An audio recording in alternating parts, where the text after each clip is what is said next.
Malipayong dayong kilom-kilom, Subo, Kabisaya ug Mindanao uban ni Dr. Iris ug ni CB diri sa Bukirang Barangay sa Kasili sa Konsolasyon kini si Leo Lastimosa. Magpasalamat nga sa makausapa inyo ming gipadayon sa inyong tagsa-tagsa ka mga Pinoy-anan. Karong hapuna ang atong sugilano naguluhan og ligid sa kapalaran.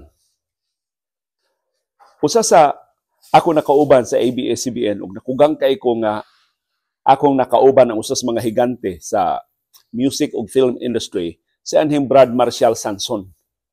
Nasurpresa ko pagkahibaw nga siya di ay mo'y composer sa usas labing bantugan nga mga awit. Ug in fact siya mo'y nagdirihir sa I don't know pelikula ba o TV series ba mahitungod sa paghulagway sa kinabuhi nga murang ligid.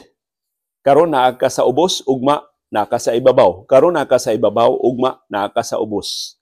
O kini maong panultihon, usan is labing karaan nga tudlo nato sa ato mga ginikanan, in fact naa sa Biblia, sa balaang kasulatan, nga pahimatngunan ta sa labawng makagagahom, nga ang nag-una mo'y ipauwahi, ang nauwahi mo'y ipauna. Giingnan ta sa atong katiguangan, ayaw ninyo tamaya ang mga tao nga inyong nalabyan sa inyong pagpadung sa itaas, kay sila ang samang mga tao nga inyong malabyan, inyong masugatan, inigpadung na sa ninyo sa ubos. Pero bisan kadaghan na, kapila na, kadugay na balik-balik ka ining maong panultihon, nganong ato manang mataligamaan. Nganong makugang manggihapon, uy, wa man ninahot, nganong mao na may hawd ron? Uy, hawd man kaya na sa una, nagpakilimos naman karon. Uy, kadato ana sa una, wa na inahot karon, wa na nangutang na karon. I don't know, mura og pakugang ta sa usa sa labing bantang kaayo nga kamatuoran. Maybe naagid ta sa state of denial. Maybe muyango-yango ra ta pero wa gid ta maminaw sa atong katiguangan. Or maybe nagduda gid ta. Tinuod ba nang talultihon nga ang nag-una mo ipauwahi? Sa ungod taong pagkauwahi sa nag-una na guna, kinsa pa may makaapas nila. Nga ang labing gamhanan, magkamang raon niya sa yuta. Nga gud taong magkamang sila sa yuta, sila go'y labing gamhanan. Di makatumpi sila o mas daghan pang gahom o mas dagko pang katigayunan. Pero ang tinuod mao, nahitabo na. Dili ko magpakaroon ingnon karong hapon nga mohatag ninyong labing komprehensibo nga listahan. Pero random lang. Random lang nga paghisgot, kutob lang sa atong mahinungduman, kutob lang sa atong nailhan. O ato lang sugdan sa politika o sa negosyo. Dinhi sa ato sa Subo. Di lang tamo atong layo. Dinhi sa ato sa Subo. Ang usa sa mga nagtudlo nako og nga iyang ngoy gihimo niyang golden rule sa kinabuhi. Ug iya gyud napamatud-an gikan sa pagwa niya nahut, nahimo siyang adunahan nga negosyante ug nahimong gamhanan nga politiko. Si Johnny V. De Los Reyes na ila sa iyang initial nga JVR sa siyudad sa Talisay. Si JVR kanunay gyud nga pangutanon sa dihang nilingkod siya sa Talisay City Hall kay na mayor man to siya sa Talisay. Pangutana siya, kapobre ba din mo mayor sa una? Unsa may mo sekreto nga nadato man ka? Kay pati datua man nato JVR. Tungod ato iyang cancer, ambot gibaligya naman kuno JVR ng cancer. So karon napay baligya nga cancer pero dili na kan JVR, mura og lain ng kompanya naghimo ana. Pero mo ni nakapadato ni JVR. Ang iyag yung tubag, tanang pangutana iyag yung tubagon, kung gusto ka magdato, panghatag. Kaya kung manghatag no ka, pilo-piloon sa Ginoo. Pila imong gihatag, pilo-piloon ang ibaws nimo. Kung mo dato jud ka. So kung gusto kang madato, panghatag. Pero haska lisura pag panghatag.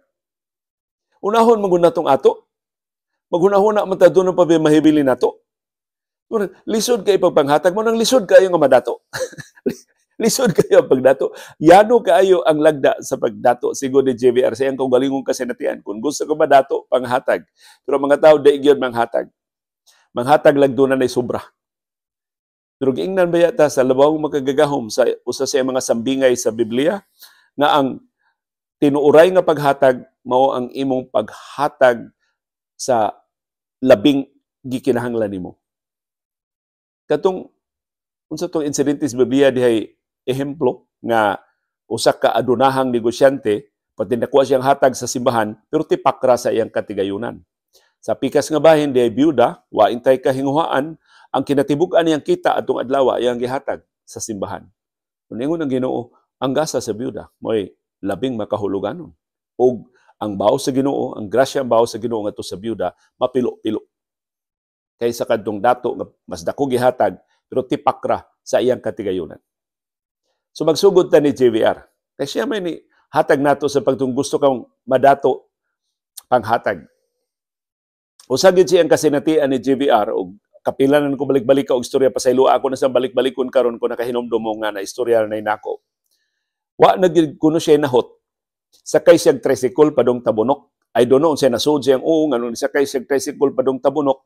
Muralag nang hinaot bala siya nga gabot niya Tabunok makakita siya og kwarta ikapakaon niya sa mga sakop sa iyang pamilya pero wa na gyud siya kwarta. Wa gani siya maghuna-una unsa yung iplitis tricycle. So nihunong ng tricycle diha sa unsa na tindahan sa Tabunok sa una classmate yun Limwa ba nabay kana bitong wa na naman flyover karon di adto man ni sentro sa Tabunok. Pag tungod jud kuno diha muhunong man tricycle diha hunong siya sus diha pa siya kahinung wa man siya kwarta. Unsa man iyang ipliti? Nag-uwan ra ba? Sus pag dayon nagigulo niya kanaog tricycle paglingi niya sa ubos nga iyang tumban nagbaha naman nagbaha mangi daplin sa dan. Sus diya may 20 pesos nga naglutaw. Iyang gipunit ng 20 pesos, iyang gihatag sa tricycle driver, wa siya mangayo og sukli. Dako naman kay 20 pesos sa una, pati lipaya sa driver, at tuod man sa unahan nakakita siya grasya. Kita siya og kahinguhaan na sobra pas panihapon iyang na balik sa ilang Pinoyanan. So muna iyang golden rule ni JVR, kung gusto kang magdato, panghatag. Sayon kaayong paminawon pero perting lisurang buhaton kay lisod kaayo ang pagpanghatag. Pero si JVR mismo wa makatuon sa iyang kaugalingong lagda. Pagdaog niya pagkamayor sa Talisay in 2013, wa gyud nag-expect nga modaog siya. Tiyaw mo na iyang kontrahigante si Eduardo Gulyas, veteranong kongresista, nahimong gobernador sa Subo, sinaligan ni Marcos atol sa diktadura, wa gyud matumbas politika bisan pa kun napuka na ang diktadurang Marcos. Ni-survive ang mga Gulyas, wa na sila makabalik sa Kapitolyo, pero way makapildi nila diha sa unang distrito, apil na sa ilang gisagop nga syudad sa Talisay. Ipasangilan ngayon mga Gulyas di gyud na taga Talisay. Ni kalit na nagbalhin diha aron nga doon na sila political base. Pero wa gyud nag-expect nga pildihon sila ni JVR. Pero gipildi gid sila ni JVR in 2013. Motong gitawag si JVR nga Giant Slayer. Iyang gibuno ang higantes politika sa siyudad sa Talisay na mayor gud siya sa siyudad sa Talisay. Pero si JVR unta kung nagtarong pa siyang pagkamayor, di na ginunta makabalik ang mga Gulyas. Doon ako yung mga tinubdan na butiag sa mga Gulyas perti ng kuyawa. Makabalik pa ba sila sa politika kung si Eddie Gol na pildi unsa pagkaha ang wa mo gilaing politiko mga Gulyas sa una. Si Eddie Gol ra man bantugan karon naman lang ni tumaw si Samsam si Digol o kini mga batan-on nga mga Gulyas but ni adtong higayuna si Eddie Gol ray tarong nga politikos mga Gulyas. So, kung napildis Eddie Gol, unsa pagkaha ang wa kayo mailhing niyang mga paryente or mga pag-umangkon or mga apo. Kay mga apo naman ning Eddie Gol silang Samsam ug si Digol. So, kuyawan kay mga Gulyas di na sila makabalik. So si JVR kung nagtarong pa lang unta siyang pagkamayor sa Talisay, asus kanindo gikan gud siya sa labing ubos nga ang sa katilingban makasabot yun nito siya sa panginahanglan sa mga kabus. Pero unsay gihimo ni JVR sa iyang mayorship, gitudlo iyang anak, gitudlo iyang igsuon, gipahimutang iyang mga parente, wa magkrimao iyang mga proyekto, nalutsan siyang mga transaksyon, ni duwa siya apil. Sunod nilang panag-atbang ni Edigol, ang gilubong siya tagaliog ni Edigol. Wa na siya subliis taga Talisay pagkamayor sa siyudad sa Talisay. O karon, wa na'y makaparang sa mga gulyas diha sa Batanon pa kay Samsam, Batanon pa kay Seria, Batanon pa kay Digol. Kinsa makaparang ana nila. Nya way klaro nga leader sa oposisyon ang Talisay karon. So, sample na si JBR gikan sa kinaubsan in taon nga ang kinabuhi nahimutang sa labing taas nga katungdanan sa siyudad sa Talisay. Pero balik ra siya hagsa. Although, wa na siya mobalik sa kakabos kay nagpadayon man ang iyang negosyo. Pila ka milyon ang iyang kita sa pagkahalid sa Conquer Drops sa pagpalit og laing kompanya. Pero illustration na nga ang gikan sa ubos, mahimo ra gyud mo adto sa ibabaw, pero once na nakasa ibabaw, wa sa garantiya, magpabilin ka sa taas, mahimong mahagbong sa kagbalik sa ubos. So hinaot kini silang Samsam, si Napamas Edigol, retirado na hinon sa politika, si Ria, si Digol, makabantay, makamatngon ining maong leksyon. Naa sila sa ibabaw karon, dili sila mga buso, dili sila mangyatak sa mga naa sa ubos. Kay kung nahitabo sa ilang lolo kaniadto na pildi GBR in 2013, why garantiya di sa mahitabo nila sa umaabot nga mga eleksyon kung mukumpiyansa sila, kung magbinuang sila, kung magpahimo sila sa ilang gahom diha sa siyudad sa Talisay. So kini atong paghisgot sa mga naa sa ubos nga naibabaw, nas ibabaw nga naubos, di lang nato iapil og hisgot ang matang sa ilang politika. Di lang nato hisgutan ang ilang moralidad. Di lang nato hisgutan ang ilang kaligdong. Ang ila lang estado pagkaubos ug pagkaibabaw. Kining mga gulyas, pagsugod sa nilas politika, wag ni sila lami.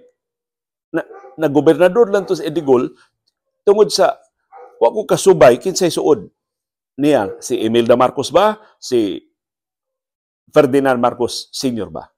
But the only consideration ngano nga ang mga gulyas gisaligan sa mga Marcos din sa Subo, kay gusto sa mga Marcos og balanse. Kani adto go dominante kaayo nga politika ng puwersas mga Marcos din Subo ang mga Durano. Pero si Marcos Sr. sa iyang kamatan nakarealize na kung mga Durano ray ang saligan, posibleng liugon sa siya mga Durano. Kung dako na kay mga Durano din Subo, dako ra ba kaing Subo? Dependent na siya sa mga Durano, madadabuna na siya sa mga Durano, di na siya kasingkas mga Durano. So, nag-balance of power si Marcos din, si Gulyas mo ilang nakita ang katimbang sa mga Durano. Muto mano amon masuko jud pag-ayo ngano man ang Gulyas pinangga man ginang Marcos, wa man na igdungog. Sugod tayo yung agi din ni Subo. Nikalit naman na siya tumaw. Pero mao gito. Kanunay gyud si Edigol nga paapelo ni Marcos. In fact sa tanang Subuanon way laing politiko sa Subo nga naapil sa executive committee diya masakito ni Marcos. Sa diyang tadugo na ang iyang diktadura, si Edigol ray taga Subo nga nahimong sakop sa executive committee sa diktadurang Marcos. So, ang mga gulyas na butang lang sa posisyon kay gustos mga Marcos nga balansihon ang puwersa sa mga Durano. Ug human ni adto wa na gyud mukanaog ang mga gulyas. Gawas ato pagkapildi ni Edigol in 2013, nagpabilin sila nga nanalipod sa ilang pwesto, sa ilang liderato diha sa unang distrito. Pero timan yung mga gulyas, moabot ra sang higayon nga kamo na say mapaubos. So palihog ayaw pamintaha. Aritas mga Durano. Kana mga Durano labihan kahawd atol sa diktadurang Marcos. Bisag ibalansihan sila ni Gulyas pero hawd sila. Why makalupig sa ilang distrito, sa 5th distrito, why makalupig nila. Pag EDSA People Power Revolution, ang popular kayo nga si Indaynita Cortez de Luz, gipadagan diha sa 5th distrito, si Cory Aquino kaduhagin magbalik-balik diha sa siyudad sa Danao aron pagpakampanya para ni Indaynita sa pagtuo nga ang laud sa kausaban, ang demokratikanhon nga mga puwersa nga mo'y nibanos na sa pagdasig human sa diktadurang Marcos, mo'y muda ni Indaynita siyang kadaugan batok sa mga Durano, pildi si Indaynita. Wa matandog ang mga Durano. Bisan pan sa popularidad ni Cory Aquino o ni Indaynita, wa matarog ang mga Durano. Nangapildi sila sa ubang bahin sa Subo pero wa sila matayog diha sa siyudad sa Danao o sa 5th distrito. Nung dako kay baligho, ang nakapildis mga Durano, ang ilarasang kadugo, ang mga Duterte. Tungod sa kasuko ni kanhi Presidente Rodrigo Duterte sa mga Durano, gikontrahan ang mga Durano, gigamit ang kapolisan, gidisarmahan ang gidudahang armado mga grupo sa mga Durano, kay gikaintapan man ng mga Durano sa ilang armado nga mga guns. Way nahimo ang mga Durano, karon tanawa, Danao na lang nahibili nila. Tanang mayor sa upat ka lungsod sa Camotes, tanang mayor sa ikalimang distrito gawas sa Danao, wala na. Nihurar na ni Gobernador Gwendolyn Garcia. O in fact, napil din na ang mga Durano sa pagkakongresista ang umagad na ni Gobernador Garcia, mao'y naglingkod karon. Isip kongresista, Deputy Speaker pa sa House of Representatives si Duke Frasco. So, ang mga Durano ni survive sa EDSA, People Power Revolution, wa mapukan uban sa diktador ng Marcos, napukan sa ilarasang ko o galingong mga paryente. So atong isgutan ang mga Duterte. Ano suko man kay si kanhi Presidente Rodrigo Duterte sa mga Durano? Kay ang amahan ni kanhi Presidente Rodrigo Duterte nahimong mayor sa siyudad sa Danao. I don't know, wa nako kasubay unsay ilang problema, nasuko si Mano Amon Durano sa amahan ni kanhi Presidente Rodrigo Duterte. Labihan niya ang sukua nga gipalayas ang mga Duterte sa Danao. Ingon adto mangod ni sa una. Haod gani ka, mahimo nimong mapalayas si bisan kinsa. Mahimo mo gani yung patyon. Ya parinti man si gipalayas lang. So ang mga Duterte mura intaw na silag sang lahon nga gipalayas, taga Sugbo baya ginang mga Duterte. I think ang inahan ni kanhi Presidente Rodrigo Duterte mo taga Maasin. Murag Fernandez man na ang iyang amahan. I don't know ngunong naruwa. Naruwa na ang middle name ni Duterte, pero taga Maasin na sila. Ginihibaw kan Duterte, mag-usap-usap si Angan. Yan ang gihimong tausog ang iyang mama. Pagka-taod, gihimong na sa niyang insik ang iyang mama. Sila to iyang mama suling. Pero, tanawa, unsay feeling sa mga Duterte, gipalayas sila sa ilang kaugalingong yuta. O dito sila tungpa sa Davao. Ngawa sila kaila. Doon na sila parinti dito ang mga almendras. Nagsugod-sugod sila in taon sa uno sa ilang politika. Hantod na gobernador, ang amahan ni kanhi Presidente Rodrigo Duterte, ni apil sa EDSA People Power Revolution ang iyang inahan nga si Soledad.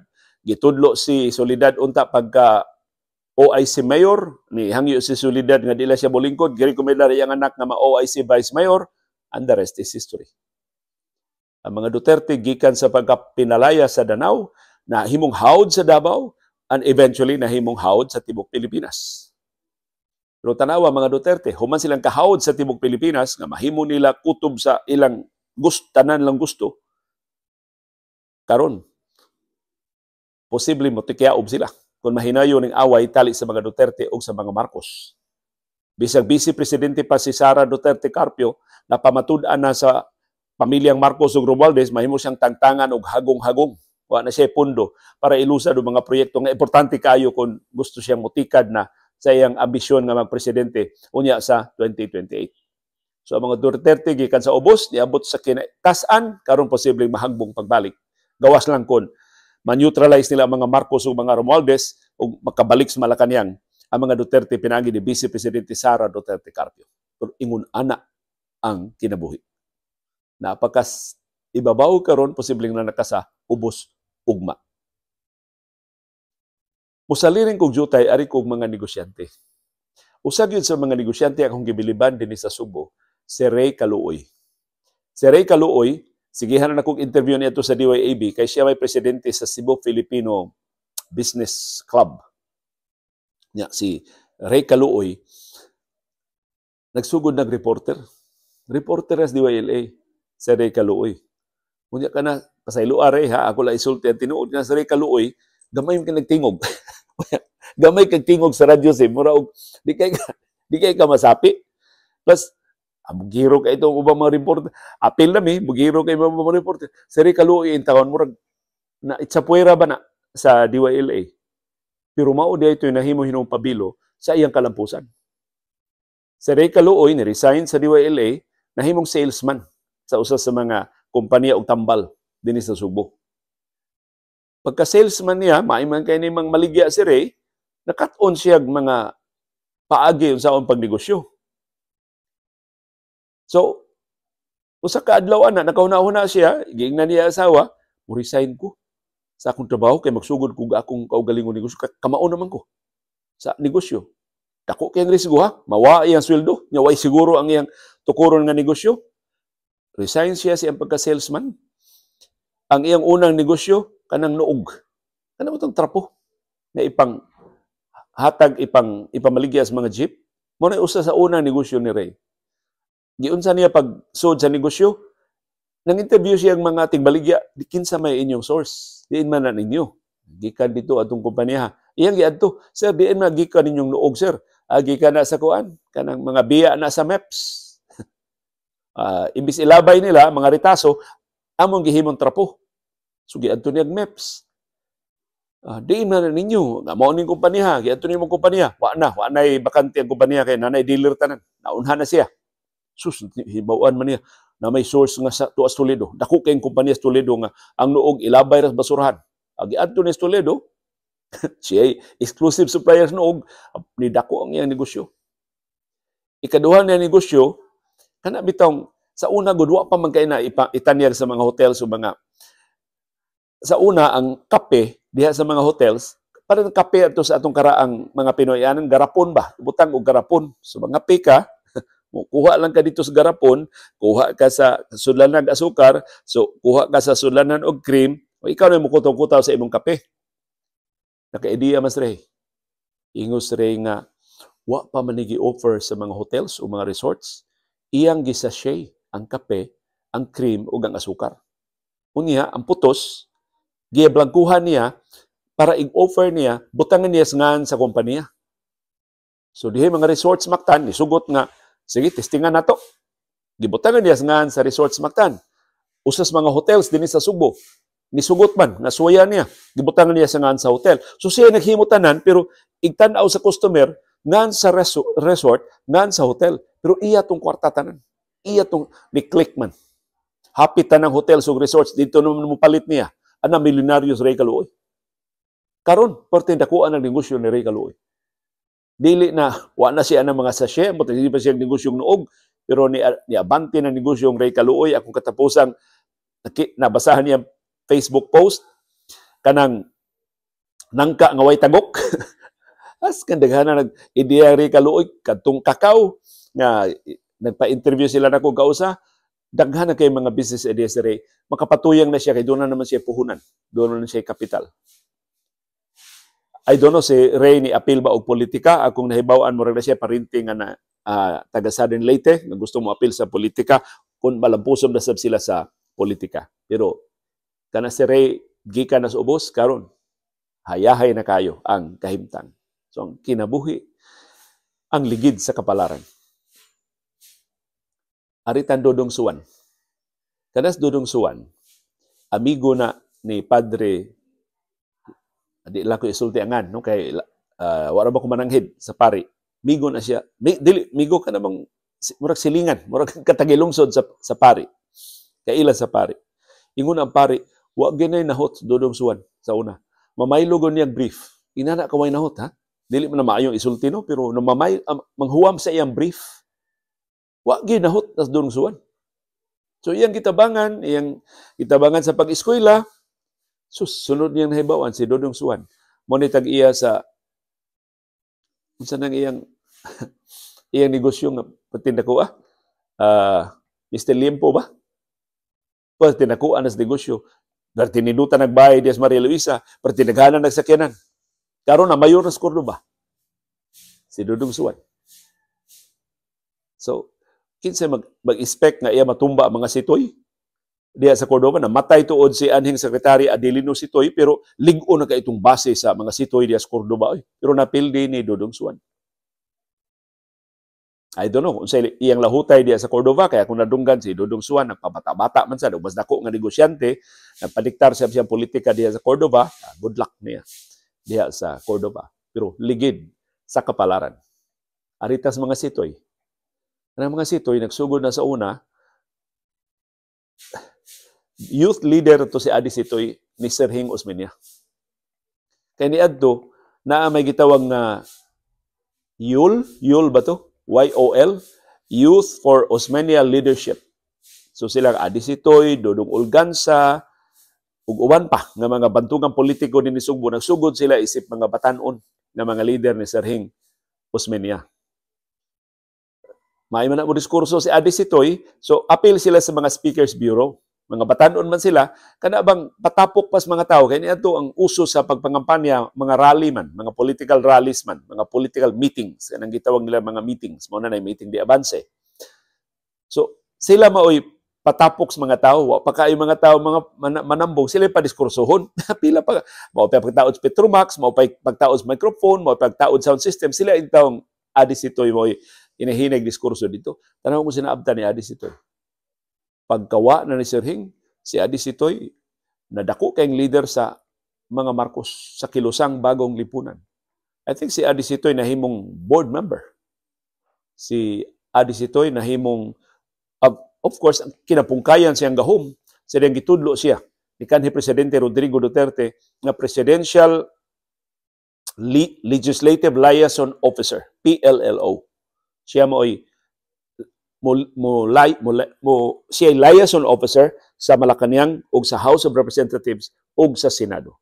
Giintriga to pag-ayo si Adi Sitoy, dumtan to siya nilang sa mga senador o sa mga kongresista, pero tan-awa unsa ka ngilngig si Adi Sitoy, siya wa may laing binisaya magbinisaya dito sa Malacañang liyo. Mingawon ganito si Digong, siya ipatawag, adi ari diri adi istorya tag binuang. Mag-istorya motong di gyud tumutuos Digong sa mga intriga ni Secretary Sitoy. Pero atol sa iyang incumbency dito sa Malacañang, as kadaghanang proyekto na kuha sa Cordoba, apil na ng ilang reclamation project. I don't know, madayon ba ang reclamation project sa Cordoba? Sunod ining CCLEX, kada pagtukod sa taytayan sa SRP o sa lungsod sa Cordoba. So ang mga Sitoy, gikan sa labing yanong youth leader ni Serhing Osmeña na natungtong sa Malacañang. Si Serhing, wa man to katungtong sa Malacañang. Napildi man siya siyang kandidatura pagka-presidente. Si Adi Sitoy, may nakatungkaw dito sa Malacañang for 6 straight years hangtod namatay siya sa iyang pwesto. So, ligid sa kapalaran. Aritas mga Garcia, kanto silang Noy Pabling, kanto silang Noy Jesus, ngilngig man to sila mga abogado, pero mga abogado rato sila sa mga dagkong tao din ni Subo.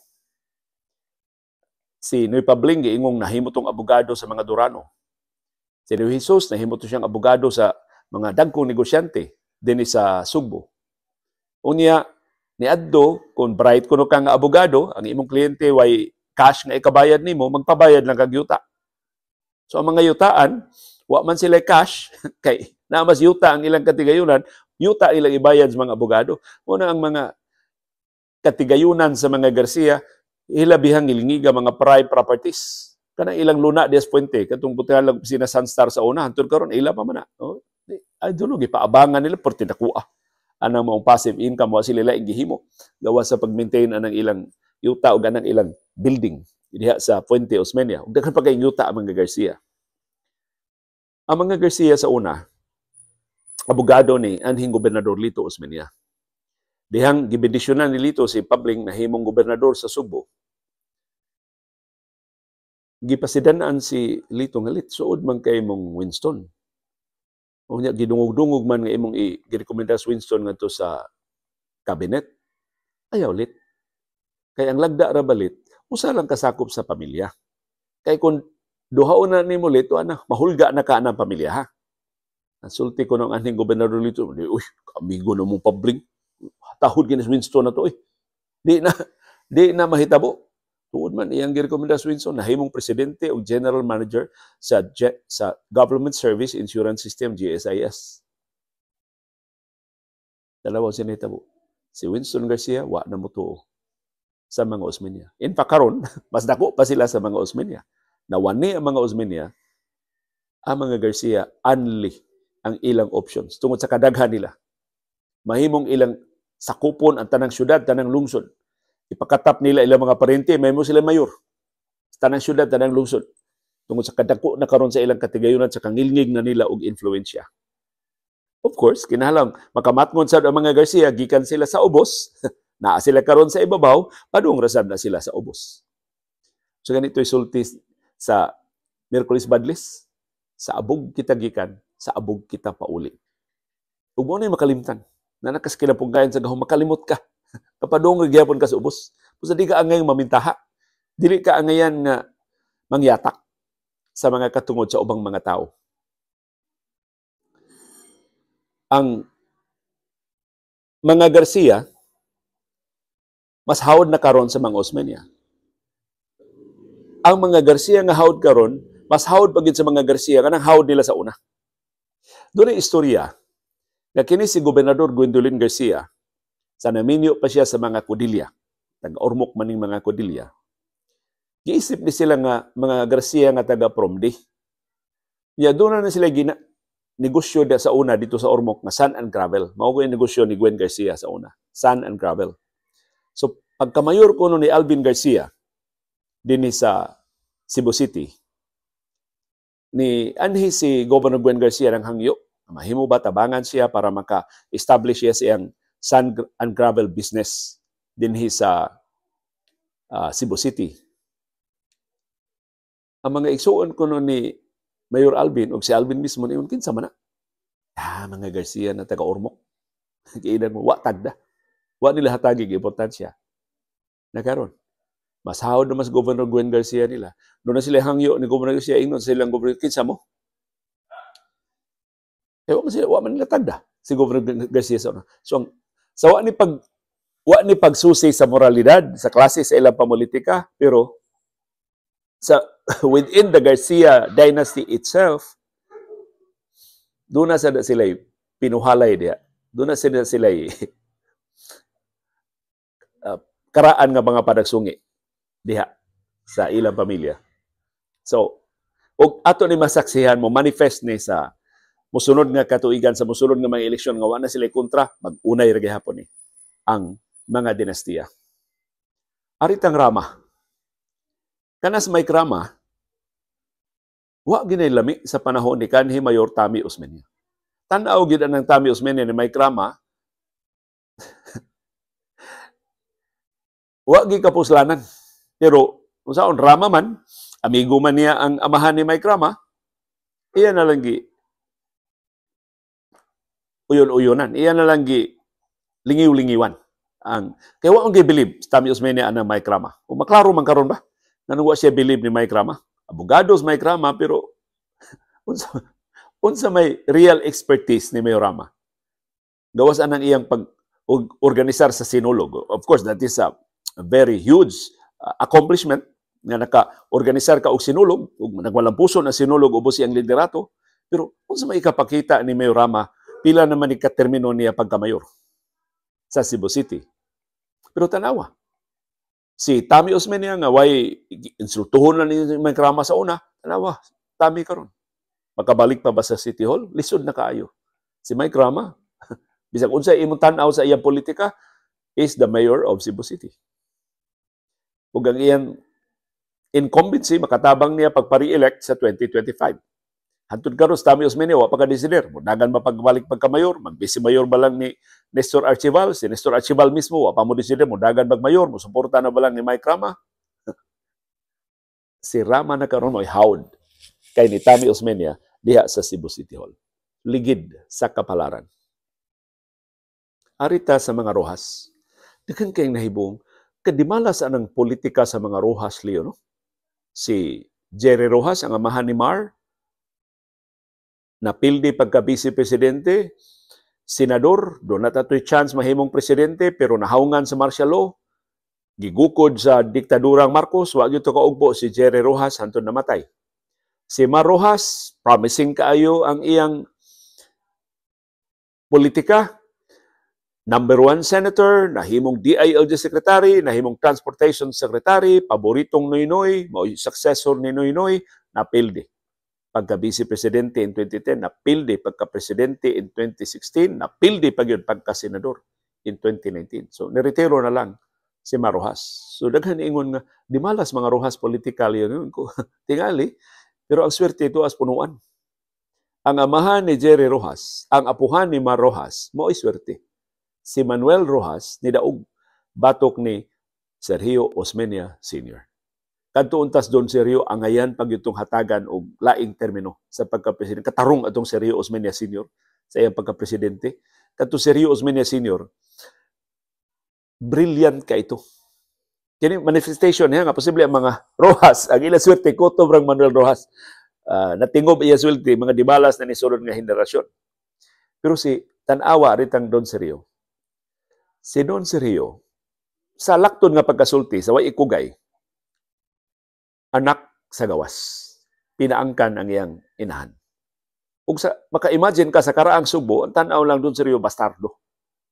Oto si Don Sergio ko nung ipangutana gyud ni aning Senador Sani Osmeña, kinsa mga imong papalo? Gisag pa. Dili wag sagpa wag ta para sa gitampaling. Kana bang hinay lang nga dagpi sa aping si Sani. Pero di gyud na openly isulti nga si Don Sergio anak sa gawas. Pero anak siya sa gawas. Minyo ang iyang amahan. Minyo og laing babae. Motong wa pakasli ang iyang inahan. So maka-imagine ka sa humiliation, sa bagahe na gisakwat ni Don Sergio sa iya pangkabatanon hangtod nahimo siyang abogado, hangtod nahimo siyang politiko. Pero tanawa ang swerte ni Sergio. Gikan si pagkatinamay, anak sa gawas, naminyo siya sa anak sa labing adunahang negosyante sa Subo, ang mga Chong Veloso. Og sa iyang pagdaog sa pagkasakop sa National Assembly, si Don Sergio Osmeña nahimong labing gamhanang Pilipino at 29 years old. Mas gamhanan pa siya ni Manuel Quezon. Kaya siya may speaker sa National Assembly. Si Quezon, membro ra sa National Assembly. Sa dihang gitukod ang Senado, nidagan si Quezon pagka senador, nidaog siya pagka senador dahil mo siyang Senate President. So murag co-equal na sila ni Don Sergio. But there was a time, si Don Sergio may labing gamhanan nga Pilipino atol sa American regime din sa Pilipinas. Imagine, anak sa gawas, pinaangkan ang inahan, wagan ilha, ug tarong siyang amahan. Tinamay sa katilingban. Naminyo sa labing adunahan na pamilya, nahimong labing gamhanan na Pilipinon sa panahon sa American regime. So posible dito sa kutob ang kaduganan ni Don Sergio, wa na siya iswerte sa subsequent niya nga pag-apil sa politika. So aritas mga Osmeña, ang opportunity sa mga Osmeña, anli, kung na telepono pa, di ako na pila to ka Osmeña ang nagduma sa nagkalilig dagko kay mga pwesto dinis ato, gikan Don Sergio, si Serhing, humang Serhing, daghan kay mga Osmeña nga nitumaw. Doon ay nakasulti na ako nga si Serhing, as a principle, dili gusto nga dunay laing Osmeña nga mga lagad o gobyerno samtang naapa siya. So iya gitong dinan ang iyang mga pang-umangkon, ang iyang mga parinti. Ayaw sa usaray Osmeña nga moalagad sa gobyerno. Pag negosyo lang mo diha, nangita mo laing panginabuhi. Way laing mamulitika akora. Motoy lagda ni Serhing. Ang nakasupak atong lagda tungod siyang ka-bright, mauragin si aning Senador Sani Osmeña. Nagpapirma siyang petition, ang nasulti na ako ani si Secretary Sitoy, nagpapirma siyang petition sa mga young leader, Youth for Osmeña Leadership. Nagpapirma siya og mga petition sa mga barangay nga padaganon siya konsehal. Moto nakalusot si Sani Osmeña, na konsehal siya samtang mayor pa si Serhing Osmeña. Muna ako nahibawan gikan ni Secretary Sitoy. So tanawa ragud sa kangilngig at one time sa atong kasaysayan si Tami Osmeña mayor sa Cebu City. Lito Osmeña, mayor sa Cebu Province. Cebu City o Cebu Province outside Manila, may mga premier investment destinations sa Pilipinas. May labing dato ng mga ekonomiya outside Metro Manila. Wa pa man ang Calabarzon sa una.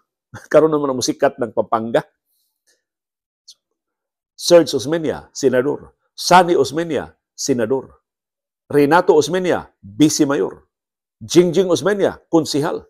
Haskang gilngigas mga Osmeña. Unya, reserba pa to, Margot Osmeña.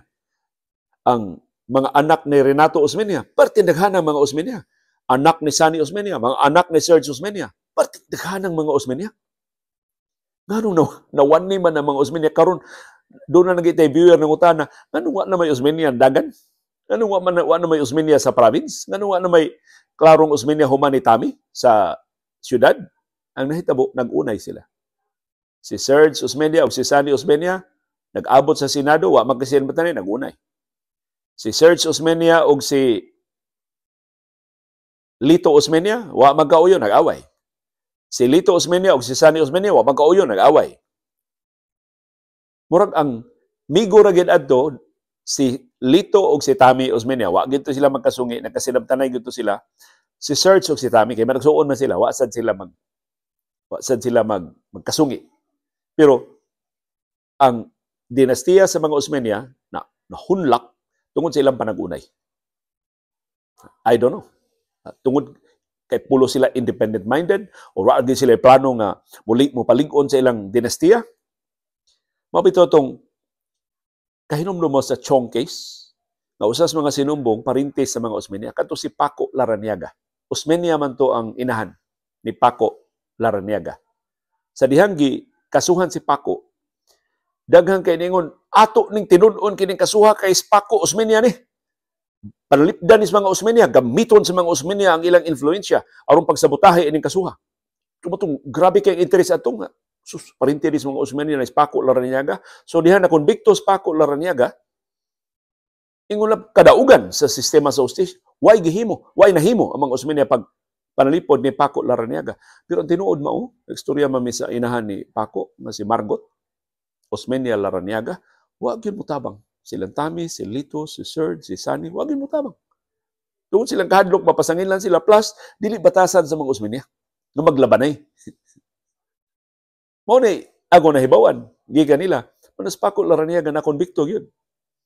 Ug karon si Paco Larrañaga gibalhin na dito sa Espanya, nangandoy in taon nga magkagawa sa prisuhan, pero unsaon taman ang iyang sentensya din sa Pilipinas, mao iyang sentensya dito sa Espanya. Arang-arang siya dito sa Espanya, gipatrabaho siya during daytime, pero prisuhan siya balik ini kagabi. Piniriso gyud gihapon si Paco Larrañaga, ug gihatagan siya sa tanang opportunities sa pag-earn og income, sa pag tukod og iyang pamilya, samtang dito siya sa prisuhan. Lahi siyang kahimtang diri sa Muntinlupa nga usa ra kadangaw ang distansya, mohimo siya madunggaban, mahimo siya maanhing ini kaugma. Way klaro ang jail management dinhi sa ato. So mao na ang nahitabo sa mga Osmeña. Ug karon dunay hugon-hugon anak ni usas mga anak ni Lito modagan sa probinsya, way klaro. Dunay hugon-hugon nga si Tammy Osmeña modagan ana. Way klaro siya mismo maingon posible di na siya fit sa tungod siyang edad ug tungod sa kahimtang siya panglawas, di na siya haom na magmayor. So magbisi mayor na lang siya, preferably ni Nestor Archibal, kung modagan si Nestor Archibal. So di ta mahuman kung magkanit-kanit ang atong istorya. I'm sure mas daghan mong nailhan, mas daghan mo og mga matampo nga mga ngan, inyo mismong mga silingan, inyo mabantayan, hawod pa karon, rabanit na ugma. Nagkalisod-lisod karon, mao nay hawd, mao nay hayahay, mao nay iyas kumpanya, mao nay agawon sa pagka sulod higayon. Ligid sa kapalaran. Tinuod ang ligid sa kapalaran. Tinuod ang lagda nga ang nag-una ipauwahi, ang nauwahi ipauna. Tinuod ang pahimatngon sa atong mga katigwangan, ang mga tao nga atong masugatan sa atong pag-asenso padung sa ibabaw, dili nato ang ngayang bugal-bugalan, dili nato yatakan, kay sila ang samang tao atong masugatan, inikadaog na sab nato sa atong pagkapurdoy sa ubos. Ligid sa kapalaran. Ang labing gamhanan, ang labing tinuod nga lagda, nganong lisod man kaayong makatunan. Nganong musuki man gyud ang atong kabubuton aron ato untang kapanaminan. Kay kung ato pa ng kapanaminan, way mamintaha, way mga buso, way magpahimos. Kanindot untas kalibutan. Kung nahibaw ta nga magtuyok-tuyok ra ta ining kinabuhi, ubusa angay ta nga magtinabangay, angayan ta nga maghugoy-hugoy, angayan ta nga maghiusa. Kay kita-kita raman di ay ang magsugat bisan unsay sunod dangatan sa atong tagsa-tagsa kakinabuhi. Uban ni Dr. Iris ug ni CB diri sa Bukirang Barangay sa Kasili sa Konsolasyon, kini si Leo Lastimosa. Magpasalamat sa inyong padayon nga pagsubay ug pagsalig ug pagpaminaw sa atong panahom dayong kilom-kilom. Daghang salamat, CB girl. The Bing Bing girl.